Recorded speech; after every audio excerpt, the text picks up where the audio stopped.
The title does not deceive you. Botched, botched execution. I mean, we're in the middle of a marathon. I think the last one coming up at the end of this little run that we got going on is somewhere in the beginning of June, and then we have absolutely nothing until mid-August. But this one's botched. What's going on, everybody? Champ is back, and we have another execution today. I'm going to count it as an execution because by the time, let's be honest with you, by the time they figure out, like, okay, uh, we're going to have to go with number two attempt on this guy. That could be like 6 years in the future. So by then, I'm going to completely forget that this case existed anyway. So that's why I'm going to go ahead and do this anyway. Um, and as usual, the link to the original video and final verdicts video is in the description down below. This video is by Final Verdict. Make sure you check them out. Good channel. And let's go ahead and get it popping. Let's see what this guy did to almost get executed today and probably breathe the biggest sigh of relief that anybody in the world would ever breathe right now. Don't forget to leave your thoughts in your comments down below. Let's go ahead and watch it. I'm not going to be executed, Mrs. Broach. And I'm smiling, I'm happy because I'm going to be exonerated. Tony Von Carruthers had been on death row for more than 30 years. But to understand how he ended up on that gurney and what happened when he got there, we need to go back to 1993, to a prison cell, and two letters that laid out everything that was about to happen. From behind the walls of the Mark Luttrell Reception Center in Memphis, Tony sent two letters to a man named Jimmy Lee Mays. He called his plan a winner. He wrote that everything he did from that point forward would be, in his words, well organized and extremely violent. And then he got out. And he did exactly what he said he would do. While still incarcerated, Wow. Tony was assigned to a work detail at the West. Wait, what was he in prison for? Doesn't matter. While still incarcerated, Tony was assigned to a work detail at the West Tennessee Veterans Cemetery. One day, as he helped lower a body into the ground, he turned to a fellow inmate and said, "That would be a good way, to bury somebody if you're going to kill them." That's called foreshadowing. What, you know exactly what the hell he's been thinking about for the past lifetime? If you ain't got no body, you don't have a case. Not necessarily true. It'll be definitely a lot harder to win the case, but people have been convicted and sentenced to life in prison when there was no body whatsoever. It does happen. And it wasn't just a thought. He already had a target picked out. His name was Marcello Sanderson, but everyone in the neighborhood called him Cello. Cello was 21 years old and deep in the drug trade. He wore expensive jewelry, carried large amounts of cash, and kept even more money stashed inside his mother Delois's house. Let me guess. Based off of that information right there, this is off of a robbery. Like, if you flaunt your wealth around like you're LeBron James, you're practically begging to get robbed. Don't be surprised if people pull up. What do you do? But the thing that mattered most to Tony wasn't the money or the drugs. It was the trust.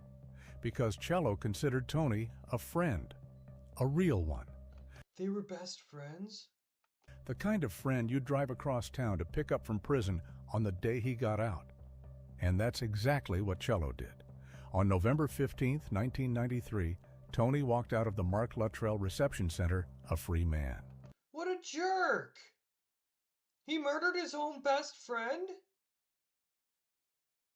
And Cello was the one waiting for him.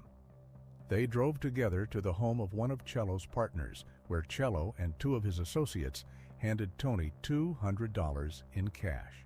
Okay. A welcome home gift. Wait, Tony is the Tony smiled, took the money, and said nothing about what he had planned for all of them. How many? Tony smiled. $200 in cash. A welcome. And this was in '93, so that would be what, like $450, $500 today, or something like that. right? This is in 1993. $200.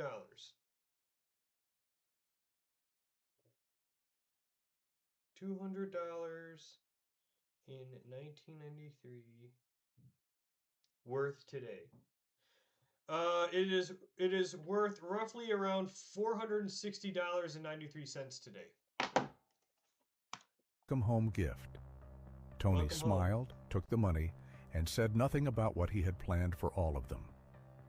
A fellow inmate who had overheard Tony's plans was released the following month, and he did something that should have changed everything. He went straight to Cello and told him. He laid it all out, what Tony and his accomplice, James Montgomery, had been saying behind bars, the plan to rob him, the plan to hide the body. He told Cello that his friend was going to kill him, but Cello didn't believe it. He couldn't. Tony was his boy. Tony wouldn't do that. And so Cello did nothing. A few weeks later, Tony was riding through Memphis when he came across a drive-by shooting that had just taken place. One of Cello's associates had been hit and was in the hospital. James's brother happened to be at the scene and got in the car with Tony. And right there in the back seat, without hesitation, Tony told him it would be the perfect time to kidnap Cello. He said it would happen once James got out. And on New Year's Eve, Tony was seen loading 3 antifreeze containers filled with gasoline into a car. He was getting ready. James was released from prison on January 11, 1994, and he didn't ease back into the neighborhood. He took it over. He went straight to Cello's partner and told him, "It was my neighborhood before I left, and now I'm back, and it's my neighborhood again." When the man said he didn't want any trouble, James looked at him and said, "You feeling now like I'm about to blow your motherfucking brains out?" He told them to get in line or there would be war. And then James and Tony showed up together. They told Cello's associates they already had their man staked out. And if there was no body, they said, there would be no case. It was almost word for word what Tony had said at the cemetery months earlier. The trap was set. Again, that's called foreshadowing. It's like planning a bank robbery, but then like telling everybody that you're going to rob the bank and this is what I'm going to do and I'm going to do it at this time on this day. Just don't be in this general area. Wait, I got caught? How? And Cello still didn't know it was coming. On February 23rd, Cello borrowed a white Jeep Cherokee from a cousin, and the following afternoon, witnesses saw Cello and his 17-year-old friend Frederick Tucker riding in that Jeep with James and James's brother. Around 5 p.m., the 4 of them pulled up to a relative's house. James went inside and asked the woman living there to take her children and leave. He said he needed to take care of some business. She told a family member she thought somebody was being kidnapped. Then she gathered her kids and left. Okay. When she came back, only Tony and James were there. The Jeep was gone. James told her to leave again, and she did. When she returned before 10 p.m., Tony and James were still inside. And later that night, she came downstairs and saw all 4 of them, Tony, James, Cello, and Frederick, walk out together toward the Jeep. Okay. She later told police that Cello and Frederick's hands were tied behind their backs when they walked out that door. That same evening, around 8 p.m., Cello's mother, Delois, had been eating dinner at home. A co-worker she had given a ride to earlier was the last person to see her alive. When her niece arrived around 9 p.m., Delois was gone. Oh boy. But everything she owned was still there. Her purse, her car, her keys, and her dinner still sitting on the table, half-eaten. She had been pulled away mid-meal and never came back. Later that night, James... Hold on. A lot of information was just fed to me. His brother called a friend and told him they had gotten Cello and them. He said they had taken $200,000 and that a man had to kill them folks. He asked the friend to drive him to the cemetery. The friend said no, but he lent him his car. The next morning, that car came back covered in mud. Tony and James had the interior and trunk cleaned at a car wash later that day. Cello's borrowed Jeep was found burning in Mississippi in the early hours of February 25th, torched with the gasoline Tony had prepared on New Year's Eve. Okay. When Cello's cousin heard about the Jeep, he called DeLois' house. Her niece picked up and realized for the first time that neither her aunt nor her cousin had come home. She filed a missing person report, and then 1 week passed with no answers. Then, on March 3rd, 1994, James's brother led a Memphis police detective to a grave at the Rose Hill Cemetery on Elvis Presley Boulevard. A woman named Dorothy Daniels had been buried there on February 25th in a plot just 6 graves.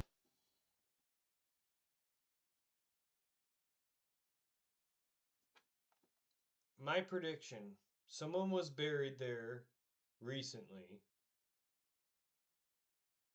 and they killed this, they killed him, right? And then either buried him like next to the casket or underneath the casket or something really, really messed up. Daniels at Hill Cemetery on Elvis Presley led a Memphis police detective to a grave at the Rose Hill Cemetery on Elvis Presley Boulevard. A woman named Dorothy Daniels had been buried there on February 25th in a plot just 6 graves away from where another family member was buried. Investigators disinterred Dorothy's casket, and beneath it, under several inches of dirt and a single piece of plywood, they found all 3 of them, Cello, Frederick, and DeLois.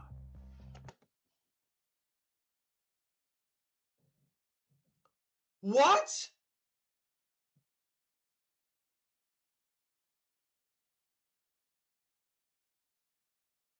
Yo!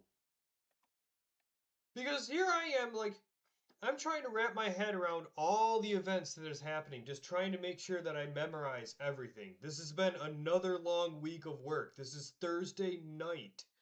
Okay? I have to go to bed in like roughly an hour, and I have one more execution to go through today.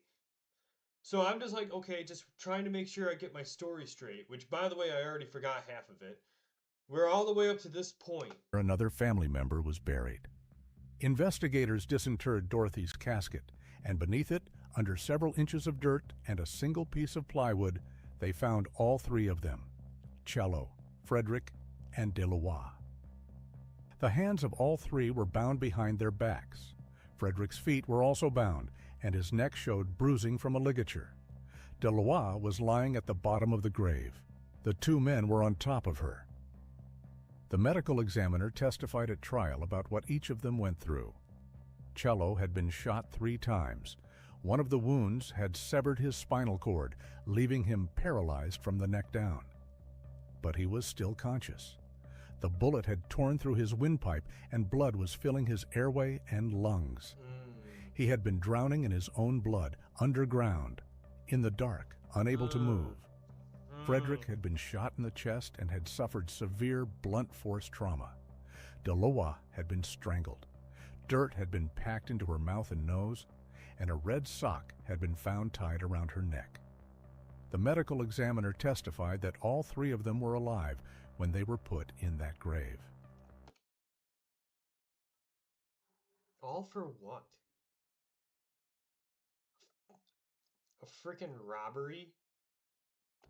A jailhouse witness later testified that Tony had told him everything while they were both awaiting trial. According to that witness, Tony described how they went to DeLois' house first, looking for Cello and his money. When Cello wasn't there, they told DeLois to call her son and tell him to come home, that something important had happened. And she did. Okay. When Cello arrived, they forced all 3 of them into the Jeep at gunpoint. They drove to Mississippi, shot Cello and Frederick, and burned the Jeep. Then they drove all 3 back to Memphis in a stolen car and took them to the cemetery. And according to that same witness, when they lowered Cello and Frederick into the grave, DeLois started screaming. One of them told her to shut up or she would die like her son, and then they pushed her in. The case went to trial in April 1996. But the trial itself was unlike almost any capital case in modern American history. Tony had gone through 6 attorneys before the proceedings began. He hadn't just fired them. He had threatened them. Multiple lawyers received death threats. One attorney's family lived in fear because of him. The presiding judge, Joseph Daly, had tried repeatedly to keep counsel in place, but Tony had driven every single one of them away. And see, like I'm trying to come up with like something funny to like kind of lighten the mood or something. I can't think of a damn thing. It's like the Chris Watts case. You know, it's like it's not like how they died that's horrific, because a lot of people die that way. It's where they hid the bodies that made it so messed up. so the judge made a decision that would follow this case for the next 3 decades. He ordered Tony to represent himself. Tony pleaded Oh, here you go. for another lawyer. His most recent attorney, once he realized what was happening, begged the judge to let him come back. But Judge Daly said no. No. He called it a sanction for Tony's misconduct. There you go. That's awesome. That's awesome. Awesome job for the judge right there. Tony, with no legal training, no experience, and Got no cooked understanding alive. of how a trial works, was now his own defense attorney in a case where the state was trying to execute him. His performance was later described by post-conviction attorneys Well, if you're gonna go down. as one of the most singularly inept, ineffective, and disastrous cross-examinations possible, one that seemed designed to secure not only a guilty verdict, but a death sentence. The state's case was built on witness after witness placing Tony at the center of everything. The letters, the cemetery, the conversations in the car, the night at the house, and a jailhouse informant who testified that Tony had described the killings to him in detail while they were both awaiting trial. So he was self-snitching too. Like, I'm gonna plan this. I'm gonna do it. I'm gonna do it. It's a good way. It's a good place to hide the body, right? I'm gonna do it. I'm totally gonna do it. And then he does it, and then he gets caught, and then he's in jail. I totally did it. I'm innocent. In their closing argument, the lead prosecutor told the jury, if these murders don't qualify for the death penalty, then none ever will. And then he said, if you want to know what it's like to suffocate, just hold your breath for 30 or 45 seconds. We can never know how Delois and Marcellos and Frederick felt. The jury convicted Tony on all counts. 3 murders, 3 kidnappings, 1 robbery, and then that same jury sentenced him to death 3 times, 1 for each victim. Marcellos Anderson was 21 years old. Frederick Tucker was 17. Delois Anderson was 43. Their bodies were found beneath a casket at the Rose Hill Cemetery on Elvis Presley Boulevard in Memphis, Tennessee. That's crazy. They had been bound, shot, strangled, and buried together in the same grave. Tony had planned it from a prison cell. He had said it out loud at a cemetery. He had written it down in letters. He had taken $200 from the people he was $460.93. about to kill. And then he carried it out exactly as promised. For more than 30 years, Tony sat on death row at Riverbend Maximum Security Institution in Nashville while his case worked its way through the courts. His co-defendant James was granted a new trial in 2000 after an appeals court ruled the 2 men should have been tried separately. James took a plea deal, received a 27-year sentence, and was released from prison in 2015. Smartest thing he could do, by the way. If a judge gives you an offer for a plea deal, take the damn plea deal. Because if you don't, and you plead not guilty, you're like, no, I'm gonna fight this shit. I'm not guilty. And the jury finds you guilty otherwise, you're pretty much cooked. You're pretty much fried. That's the smartest thing that guy could do. All the evidence is completely stacked against him. If you try to fight this, it'll be like fighting like ghosts. You'll never know which one killed you. He has been a free man for more than a decade. While Tony never left death row, then, in 2007, he did something no one expected. He agreed to talk. In 2007, Tony gave his first and only interview from behind bars. He spoke to a Memphis news station from Brushy Mountain Correctional Complex. He denied everything. He said, "I wasn't there." Come on, why do they do this? I'm gonna plan this. I'm gonna plan this. I'm gonna plan this. Oh, I did it. Here's my confession. Oh no, don't tell anybody, but I really did this. Okay, here's my detail. Okay, the public doesn't know about this, but I do. Okay, but I'm innocent. And then, looking straight into the camera, he said this. Well, it was pretty gruesome, wouldn't you say? Absolutely, but I wasn't there. I'm not going to be executed, Mrs. Brooch. And I'm smiling, I'm happy, because I'm going to be exonerated. His own You had no idea that it was gonna be botched, though. He's talking like he's gonna appeal it, and then he's just gonna get life in prison. He doesn't know it's gonna be botched. attorney at the time called Tony by far the most intelligent defendant I've ever represented. Tony, on camera, called that same attorney a crook. In recent years, the case drew renewed attention.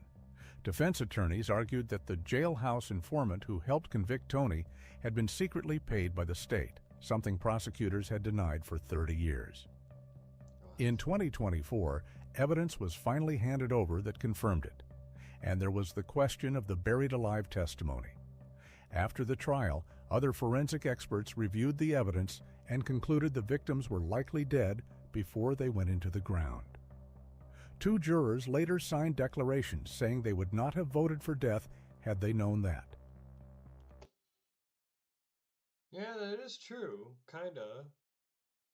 I mean, where he hid the bodies is still very morbid and messed up, but I guess that makes a difference. But Frederick's father, Andrew Steele, saw it differently. He said, "He did this, he did it. It's been 30 years. It's time." Throughout the years, Tony had written him letters and sent him recordings from death row. But Okay. Andrew never read or listened to a single one of them. Wow, okay. He said he planned to be in the room when the execution was carried out. He said, "I forgive him for killing my son, and may God have mercy on your soul. It is time that you go meet your Maker. It's time." On the morning of May 21st, 2020, Boy, you've gotten fat. 26, Tony Carruthers was escorted to the execution How did it get botched? chamber at Riverbend. Media witnesses were brought in at 9:45 a.m. The execution was scheduled for 10, but at 10 a.m., nothing happened. Executioners could not find a vein. They tried one site, then another, then another. When the standard IV lines failed, they attempted a central line, a long tube inserted into a large vein in the middle of the chest. That failed too. Did he at least have any anesthesia? If the answer to that question is no, then at least he felt pain. They're just stabbing him over and over again, trying to find a vein. For nearly 2 hours, Tony Carruthers lay on that gurney while prison officials tried to find a way to kill him. His attorney said he was in pain, that there was lots of blood, and Okay. still they couldn't get the needle in. At 11:52 How dumb are you? a.m., the IV At 11:52 a.m., they just said, fuck it. lines were removed. A witness heard a prison official say the execution would not continue at this time. Tony's attorneys immediately filed an emergency motion with the Tennessee Supreme Court. And Andrew Steele, Frederick Tucker's father, who had planned to be in that room, who had said, "It is time that you go meet your Maker," watched them try for nearly 2 hours Damn. and fail. Tony Carruthers is still alive on death row, and as of today, no new execution date has been set. In 2007, he looked into a camera and said 6 Yeah, no, don't compare that shit. No, words. no, shut up, no, no, no. He's talking like it's gonna get converted into life without parole or something. He's not saying, well, this whole entire thing will be botched, and if you try it again, it'll be botched again, and if you try it again, it'll be botched again. That is really, really messed up. There's two videos right here. On to the next execution. On to the next video. I'm going to do both. Back to back.